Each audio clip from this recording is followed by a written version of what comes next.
1962 గుజరాత్ ఒక చిన్న బట్టల వ్యాపారి ఇంట్లో ఒక బాబు పుట్టాడు. ఎవరు అనుకున్నారు ఆ బాబు పేరు ఒకరోజు ప్రపంచంలో టాప్ బిలియనీర్స్ లిస్టులో చూస్తామని? ఆ బిడ్డ పేరే గౌతమ్ అదానీ. చిన్నప్పటి నుండి అదానీకి స్టడీస్ అంటే పెద్దగా ఇంట్రెస్ట్ ఉండేది కాదు. ఆయన మైండ్లో ఒకటే థాట్ ఉండేది, బిజినెస్ చేయాలి, పెద్ద టైకూన్ అవ్వాలి. అందుకే డిగ్రీ కూడా కంప్లీట్ చేయకుండా కాలేజ్ మధ్యలోనే వదిలేశాడు.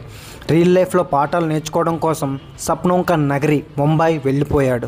ముంబైలో డైమండ్ మార్కెట్లో మహేంద్ర బ్రదర్స్ దగ్గర పనిలో చేరాడు. అక్కడ డైమండ్స్ ఎలా కొనాలి, ఎలా అమ్మాలి, దానికి ప్రైసెస్ ఎలా డిసైడ్ అవుతాయి, ప్రతి విషయాన్ని చాలా కీన్గా అబ్జర్వ్ చేసేవాడు. కేవలం 1 సంవత్సరంలోనే అదానీ తన సొంత డైమండ్ బ్రోకరేజ్ని స్టార్ట్ చేశాడు. ఫస్ట్ సక్సెస్ వచ్చింది, కానీ ముంబై లాంటి పెద్ద సిటీలో కాంపిటీషన్ చాలా ఎక్కువ, గ్రోత్ చాలా స్లోగా ఉండేది, కొంచెం కష్టం అనిపించింది. అప్పుడు అదానీ అనుకున్నాడు, నేను ఫెయిల్ అవ్వలేదు, జస్ట్ ఎక్స్పీరియన్స్ తెచ్చుకున్నా. ఈ పాజిటివ్ థాట్తో తిరిగి గుజరాత్కి వచ్చేసాడు. ఇక్కడ అసలు టర్నింగ్ పాయింట్ స్టార్ట్ అయింది. తన అన్నతో కలిసి ఒక చిన్న ప్లాస్టిక్ ప్రాసెసింగ్ యూనిట్ స్టార్ట్ చేశాడు. చూస్తూనే ఆ చిన్న యూనిట్ని గుజరాత్ని ఒక పెద్ద ప్లాస్టిక్ మ్యానుఫ్యాక్చరింగ్ హబ్గా డెవలప్ చేశాడు. ముందు లోకల్ మార్కెట్లో బిజినెస్, తర్వాత ఇండియా అంతా, ఇప్పుడు ఫారిన్ కూడా ఎక్స్పోర్ట్ చేశాడు.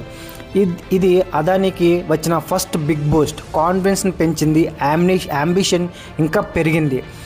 కరెక్ట్గా అదే టైంలో 1991లో ఇండియాలో ఒక పెద్ద చేంజ్ వచ్చింది. అదే లిబరలైజేషన్.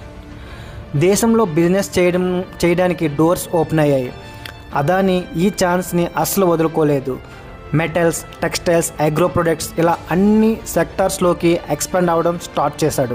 బిజినెస్ చేస్తూ అదానీకి ఒక విషయం అర్థమైంది, ఇండియాలో ఎన్ని ప్రొడక్ట్స్ చేసినా వాటిని వేగంగా, ఎఫిషియెంట్గా ప్రపంచానికి అమ్మాలంటే మనకి వరల్డ్ క్లాస్ పోర్ట్స్ కావాలి. అప్పుడే ట్రేడింగ్ బూమ్ అవుతుంది. ఈ ఒక్క రియలైజేషన్ అదానీని ఇండియాలోనే ఒక పెద్ద గేమ్ చేంజర్గా నిలబెట్టింది. ఆ ఆలోచన నుంచి పుట్టిందే ముంద్రా పోర్ట్. ముంద్రా పోర్ట్ని బిల్డ్ చేయడం స్టార్ట్ చేశాడు. అది అదానీ గ్రూప్కే కాదు, అంతా ఇండియన్ బిజినెస్కి ఒక గేట్వేలా మారింది. ఒక చిన్న బట్టల వ్యాపారి కొడుకు ఈరోజు దేశానికి ఒక గేట్వేని కట్టాడు. ఇది అదానీ స్టోరీ.